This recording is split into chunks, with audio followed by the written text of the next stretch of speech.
One way of growing your brand and expanding your influence as an industry expert is to become a much sought after contributor to television news programs. That means creating relationships with the producers of those news programs and giving them what they need to do their job. Content. All it takes is a little humility, professionalism, patience, and persistence to make it happen. But all too often I've met people who don't get it and instantly ruin their chances of ever getting on those programs. They're also the ones who tend to complain as to why they aren't getting the business they expect. To give something for the rest of us to learn from, here are 12 ways of never getting on TV, courtesy of those who've burned their bridges before us.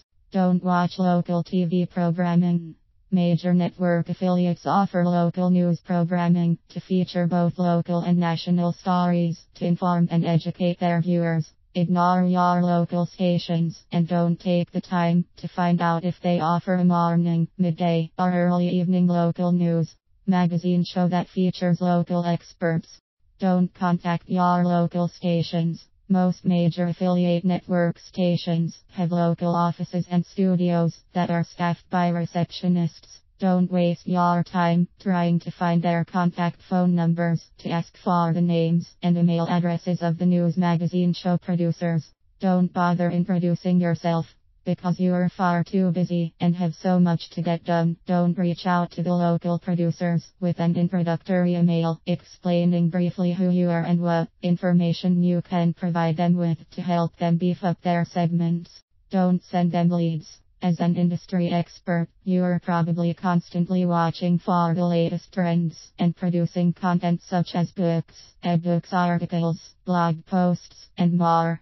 Don't bother to help a producer out by sending an email containing a 3-5 bulleted story lead each week that you can comment on. You have way more important things to do. Take your sweet time replying. If by chance a TV news program producer does respond to one of your leads, wait a few days or even weeks to reply. Better yet, have your assistant reply instead or ignore the mail altogether. You can't possibly be expected to fit in one more thing into your day. Make your existing appointments more important. When a producer needs an on-air contributor, they may ask an expert to come in at a moment's notice, or very early in the morning, or even very late at night. Decline the producer's request by being too busy or unwilling to move existing appointments. This way they are sure not to contact you in the future.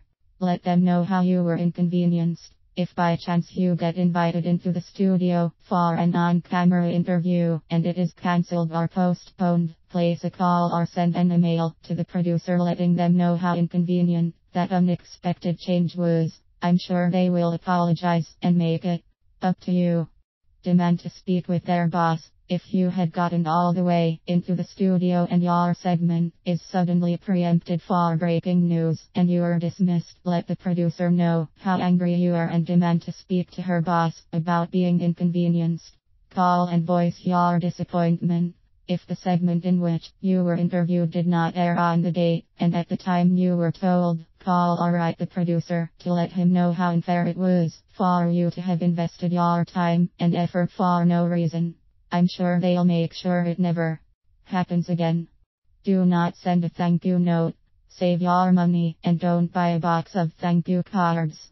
Forget about sending off a short note of thanks to the news program producer. You can use that valuable 5 minutes for other more important matters. Let them find their own expert. Once you establish a relationship with a TV show producer, they may contact you out of the blue when they are seeking commentary on a topic that is close to, but not exactly within your area of expertise. Let them know that you can't help them, or just ignore their request altogether. Do not recommend to them any other experts in your network that may be more skilled at providing what they're seeking. Why bother helping them if you are not going to benefit from the opportunity? Send a nasty gram letter to the studio. Without notice, your emails to the producer are coming back undeliverable, stating that the producer is no longer working there. TV producers experience lots of stress and are under great pressure, which means the person in that position may change frequently. but that's not your problem. Send an email or letter to the studio describing your inconvenience of having to start the process of finding the contact information for the new producer all over again. As ridiculous as some are, all of these points might sound to you. I've seen or heard of unconscious professionals making these exact mistakes. I coach experts in growing their speaking business. I help my clients understand how busy producers are and what it takes to grow yourself as an industry expert that producers call first. I welcome comments on how you've seen others make these mistakes or new ones that I did not include in this piece.